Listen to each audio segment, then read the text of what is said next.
Na-feel ko yun nung nagpapatato na ako. Dahil sa pain. Nagre-rebelde ka na? Yeah. Sinasaktan ko na yung sarili ko. Ito yung sa Cebu. Yes po. Manila. Ito yung Manila. Cyber. Sa cyber. Kasi ito yung ibang mga kaibigan pa. Nag-chat, oo. Ito yung binili niya ng yelo nung nag-inuman sila ng baka. Yeah, ito po yun. Ha? Tinanggal ko po siya. Lagyan mo ng lotion na, dry na din eh. Oo. Pero pa, ito sa kamay. Ayan o, pwede ko masabi.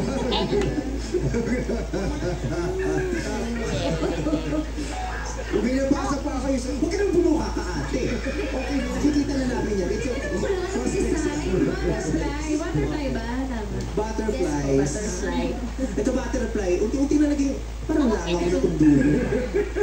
Ano kasi to, symbol na time will come na maglalet ko. So, noong mga panahon na nag-rebelde ka, umabot doon sa sinasaktan mo yung sarili mo, papasuka. Para ma-divert yung pain, physical pain, emotional pain to physical pain. Panandali ang takas din. Okay. So, ako lang itim na yung paro-paro. Namatay na din yung parang. Dumalaw na lang din. Sino to? Siya to o uncle mo to na namatay? Huwag mo bugawin. Dali lang, dali lang. Medyo may takong niya tinatay. Siya sa ka naglalalagay.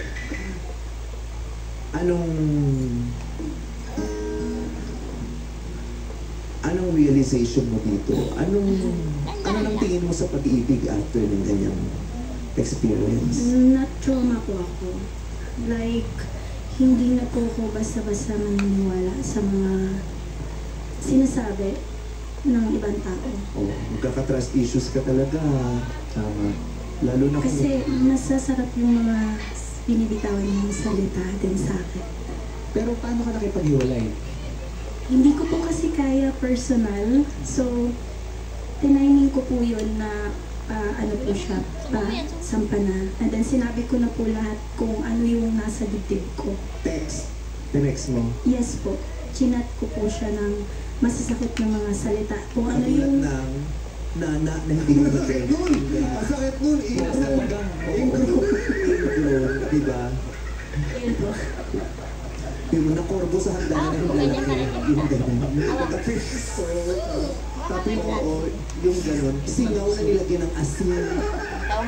Butas sa bagang na nalagyan ng kanin. Nakamutabi yung pol. Ang sakit doon yung hinalaki mo na gano'n sa hagdanan. Kalikas kakamuta. Kahit hindi kasi Morissette, mapapawisel ka. Okay. So para lang ilabas mo yung galit mo. Nilabas mo sa pamamagitan ng masasakit na salita. Opo, kasi like ayoko na sa'yo, wala kang kwenta. Ay, ang sakit mo na. Ayoko na sa'yo. Hindi mo sakit ang ayoko na sa'yo. Lalo na palagi siya nagpapatawad. True. Unexpected. Nasaktan po kasi ako nung yung last namin is nung pumunta ako sa Dolomite. Tapos nakita mo, na sinabi niya sa akin na Dolomite, alam ko na ginastos dito. Yung gano'n. Nabundol na naman tayo kasabay ng mga face shield. Yung gano'n, no? Tapos, sabay-sabay na bundulan moments yan yung mga panong yun. Anyway, tapos ano nangyari ba? Kasi nagpahangin ako sa Dolomite noon. Tapos, 1 hour lang po akong nawala.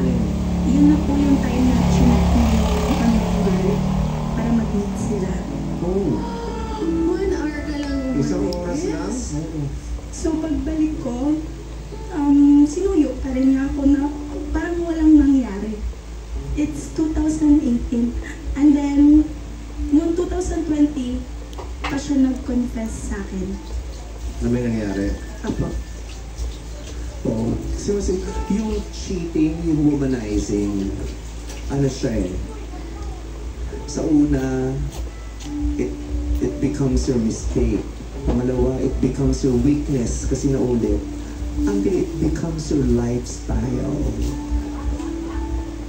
Womanizing became your lifestyle. nagbabago pa ba ang mga cheaters, ang mga womanizers? Nagbabago pa ba yung Cliff? Sa palagay mo, ikaw? Ano po, may faith pa rin naman po ako kahit na nakagawa po ako ng maraming beses sa kanya kasi once na rin po akong nasaktan kung bago po ako nagkakamay. Talagang sinabi ko rin po na sa sarili ko na hindi na rin po ako magmahal ulit. Then, nagkahiwalay po kami nung 2020 po. Then, yung inisip ko na baguhin ko na lang po yung sarili ko. Until now po, wala na po akong babae, wala na po akong girlfriend po. Until 2024 po. Yung inisip ko talaga na ayusin ko yung sarili ko muna bago ako ulit magmahal. Kasi talagang nasaktan ko po talaga siya ng sobra sa mga nagawa ko po ngayon. So parang sinasabi mo, naging ganyan ka dahil lang din sa trauma idinulot sa iyo ng huli mong relationship before her. Opo. So ngayon, bago ka pumasok sa susunod, kailangan maayos mo yung issues mo eh. You face you acknowledge your issues, you deal with it, and you resolve your issues. Tapos tsaka ka, yan, magandang bagay yun. Oo. Kasi marami tayong mga bagay na ginagawa na lahat yan eh, hindi naman talaga tayo. Yun ay epekto ng mga trauma natin. Pagkabata, pagpipinata, pagdadalaga, trauma sa pagtanda, trauma sa loob ng bahay, trauma sa barangay, trauma sa eskwelahan. Lahat yan binabago tayo.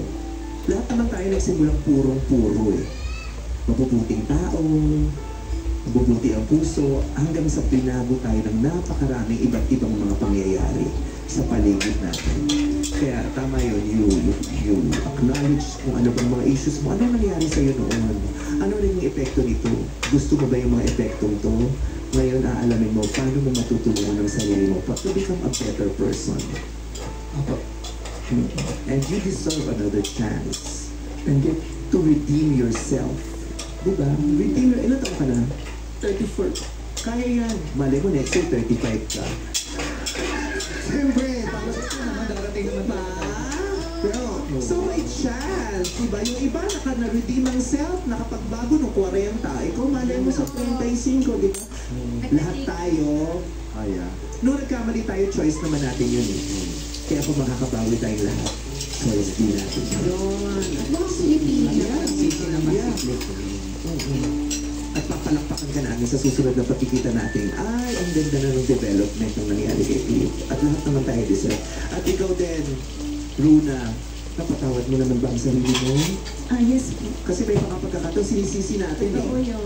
Binibigyan natin ng bahagi ng hindi. Kasi ako yun. You've forgiven yourself. Yes po. How do you feel now? Happy and peace. Cool. Peaceful. Yeah. Napatawag mo na si Cliff. Yes po. Ayan. Naiiyak na lang siya pag nire-recall. Pero Opo. Kasi, I know na nagbabago naman siya. Pero, hindi sa akin. yun ang masakit, no? Sa ibang person. Ang sakit yung ng realization na yung ikaw yung naging biktima nung bad person era niya. Yan. Tapos ikaw yung naging rason para ma-realize yung mali yun. Tapos, pero hindi ikaw ang makikinabang ng magandang pagbabago niya. Yung parang, ako yung sinaktan eh. Pero sa iba siya bumawi.